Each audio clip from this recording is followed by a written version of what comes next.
going to present our group discussion about Sverre'S social media fraud and its bad impact on international relations. let's get into it. Yeah!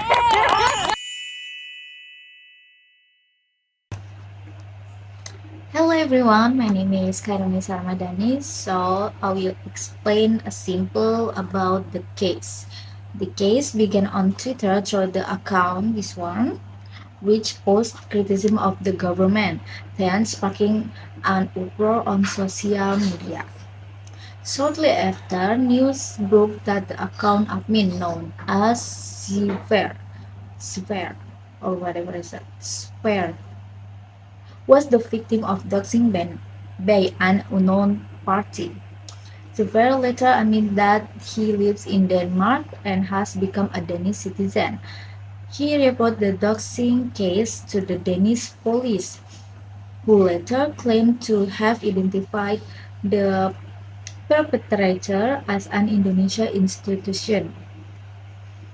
PPI Denmark, as known as Persatuan Pelajar Indonesia Denmark, invited Sverre to meet, but he suddenly disappeared, leading to the rumors that PPI was involved in his disappearance, and PPI Denmark felt the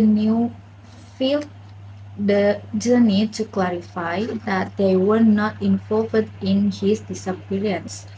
When when Zubair finally reappeared on social media and declared himself as safe, netizens began to find irregularities, including that the pictures he posted were from Pinterest and did not reflect his true identity, leading to, leading to the suggestion that Zubair was a faker. Also, his story was a fake one.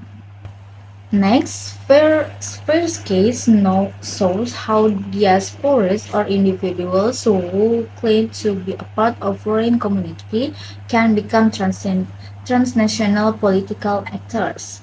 Sverre, who claims to be an Indonesian citizen who is now a Danish citizen, shows diaspora involvement in Indonesia's domestic political dynamics through criticizing the government.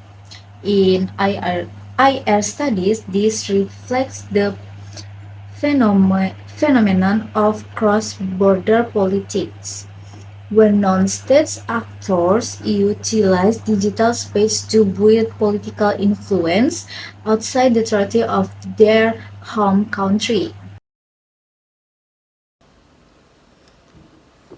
The case of Sverre, whose claims of intimidation by the national police turned out to be false and resulted in the closure of his social media accounts after being confronted, has nonetheless led to negative international perceptions of freedom of expression and digital security in Indonesia. Although the claims were untrue, the virality of this narrative has the potential to damage Indonesia's image and trigger the diplomatic tensions with Denmark. My name is Raju Rafifa Hashila and in the back of my name is 03. My argument is social media as an arena for conflict and escalation. Sverre'S case shows how social media can quickly escalate a domestic issue into an international one, even when the information is false. Viral without verification, the narrative fuels speculation and is difficult to control, potentially causing diplomatic pressure and damaging Indonesia's reputation. Without a transparent, swift response, social media can trigger conflict that could have been avoided, as happened in Sverre'S case.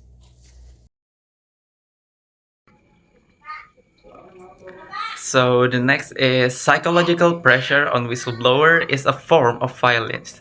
After reporting the incident to the Danish police, Sverre allegedly received threats and coercion that forced him to surrender personal data. This reflects a border from non-physical systematic violence. A state's duty is to protect those who report misconduct, not create or allow environments where whistleblowers feel unsafe. From a human rights perspective, This contradicts international norms protecting freedom of expression and safety of right defender.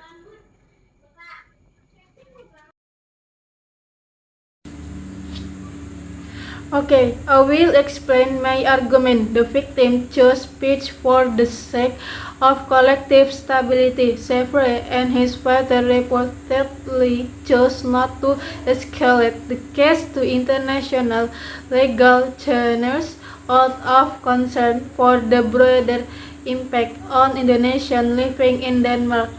Their decision reflects a strong awareness of the systemic risks of bilateral tension where a single individual case could jeopardize diplomatic ties. However, this pragmatic decision should not be misinterpreted as justification for allowing state abuse to go unpunished. This will be followed by my friend Alexandria.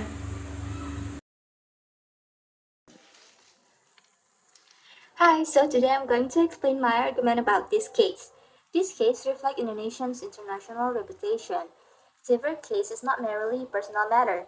It represents how a country treats dissent, protects freedom of speech, and ensures digital safety. If left unaddressed, it risks reinforcing the global perception of Indonesia as a state that represses civil liberties and tolerates abuse of power. Over time, such a reputation can negatively impact foreign diplomacy, investment confidence, and the safety of Indonesians abroad. The conclusion from our discussion is the first case reflects how technology and social media have blurred the line between domestic and international issues. In international relation terms, it is a clear example of the intersection between digital politics, non-traditional security, disinformation, and transnational non-state actors. The case also emphasized the importance of transparency, digital literacy, and transnational cyber governance in the contemporary era of international.